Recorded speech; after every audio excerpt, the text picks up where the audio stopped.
toute la place dans son lit, se coucher à l'heure que tu veux, en arrivant dans le lit, en t'écrasant tout nu la face dans l'oreiller. Écouter Gilmore Girls la journée longue un dimanche sans que personne t'appelle avec ton gin, des fois ton café, des fois ton eau, des fois ton chat. Ça fait partie des petites joies du célibat. Mais il y a l'envers de la médaille par rapport au célibat aussi, qu'on peut dire que c'est les joies du célibat. Je vous en parle d'une qui est très, très fréquente en 2020, c'est le ghosting! Ouh! Tout d'un coup, disparaît, comme si tu avais été enlevé par un espion russe. Depuis personne n'entend parler de toi. Puis tout d'un coup, tu disparais de la map, mais vraiment partout. Ces réseaux sociaux, tout. On est à veille d'appeler à Revenu Canada, d'appeler pour faire comme, hey, telle personne, est-tu encore en vie? De dire, qui? Tu sais, un major ghosting, ça peut être jusque-là. Je vous en parle parce que j'ai honnêtement été l'experte de ça pendant un long moment. Puis j'ai même été consultée pour ça parce que une fois, un gars que je fréquentais a vraiment été assez honnête pour me dire « Ça, c'est pas correct ce que tu fais. Ça me fait de la peine. Pour telle raison. Tu ne me confirmes pas ce qui s'est passé. Tout d'un coup, tu t'en vas. La relation, elle allait sur des super de belles bases. Puis on était en pleine évolution. Puis à un moment donné, j'ai plus de nouvelles, silence radio, il se passe quoi? Mais ça, c'est fréquent. Moi, j'ai fait ça souvent. Je me suis fait faire ça aussi. C'est un phénomène qui est vraiment fréquent. Et c'est quoi?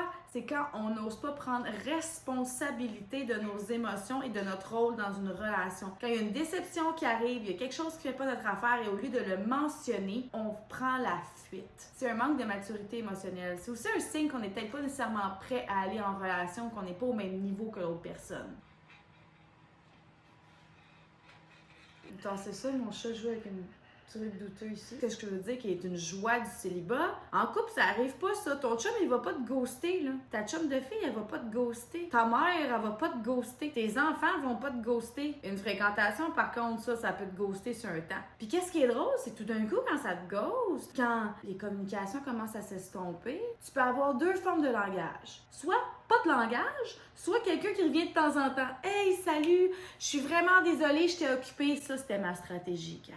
Moi, le fait de dire « Attends, je te reviens, j'étais occupée », c'est que pour que tu restes en haleine, pour que si j'ai besoin de toi, t'es là.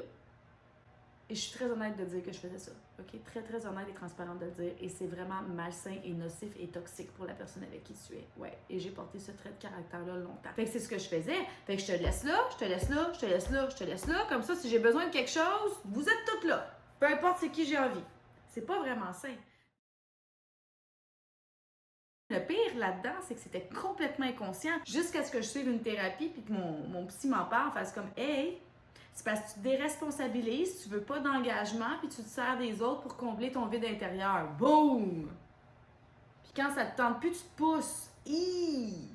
Moi, j'étais là, je suis quelqu'un d'ouvert, de sensible aux autres, pas pantoute. Quand tu vois ça comme ça, là, la sensibilité, je veux bien être désolée, mais le ghosting, là, vient pas dire que t'es quelqu'un d'empathique et sensible. Non, t'es le PDA ou la PDA et assume. À ce moment-là, j'ai assumé. Alors, quand la petite envie de ghosting, de ghoster apparaissait, je faisais, OK, bon, qu'est-ce qui ne va pas? Quelle émotion est là et quel est mon besoin? Pourquoi je suis déçue et qu'est-ce que je dois communiquer à l'autre? En communiquant, tu ne mets pas l'autre dans une position d'anxiété. Parce que ce qu'on fait subir à l'autre, là, ça fait mal quand on fait du ghosting, là. Ça fait vraiment mal. Là, je vous parle en tant que... Je parle aux agresseurs. OK, on s'entend? Et je vais dire ça de même. Au lieu de parler à ceux qui subissent ça, je parle à ceux qui le font. Parce que je l'ai déjà fait. C'est pour ça que je vais dire les agresseurs, parce que c'est agressant psychologiquement de faire du ghosting. Alors ça fait partie des super joies d'être célibataire. Et c'est un trait de caractère qui peut vraiment se travailler et se gérer si tu prends responsabilité de tes actes, de tes émotions et que tu valides et que tu discutes avec l'autre, ça va t'éviter d'avoir un tempérament de fuite. Et toi, si tu vis ça, bien cette personne-là, tu la veux pas dans ta vie, la personne qui te ghost. Elle n'est pas prête à être avec toi. Puis ça vaut pas la peine que tu aies des sentiments, des émotions négatives puis que tu vives une relation toxique. Ça vaut vraiment pas la peine. Surtout si la personne, tu vois qu'elle revient, non, laisse-la où elle est. Puis dis de se trouver quelqu'un d'autre avec qui jouer. Alors voilà, c'était la joie du célibat avec le ghosting. Faites attention à vous autres parce que des tempéraments toxiques, là, on en a tous. Des comportements toxiques et des parties de tempérament qui sont toxiques. On doit les reconnaître pour être capable de les travailler. Sinon, ce qu'on fait, c'est qu'on met de la toxicité dans notre environnement. Tandis que si on travaille, on modifie ça et on apprend. Et comme ça, on ne refait plus la même erreur et on blesse moins de gens. À la prochaine tout le monde, donc bonne semaine, écoutez Célibataire à bout à tous les mercredis 20h30 à Canal Vie et vous pouvez toujours aller sur mon site internet olignipeltier.com. Et si tu portes un petit peu de ghosting en toi, tu peux toujours m'écrire si tu veux des petits outils ou quoi que ce soit pour t'aider à passer au travers ça puis prendre responsabilité.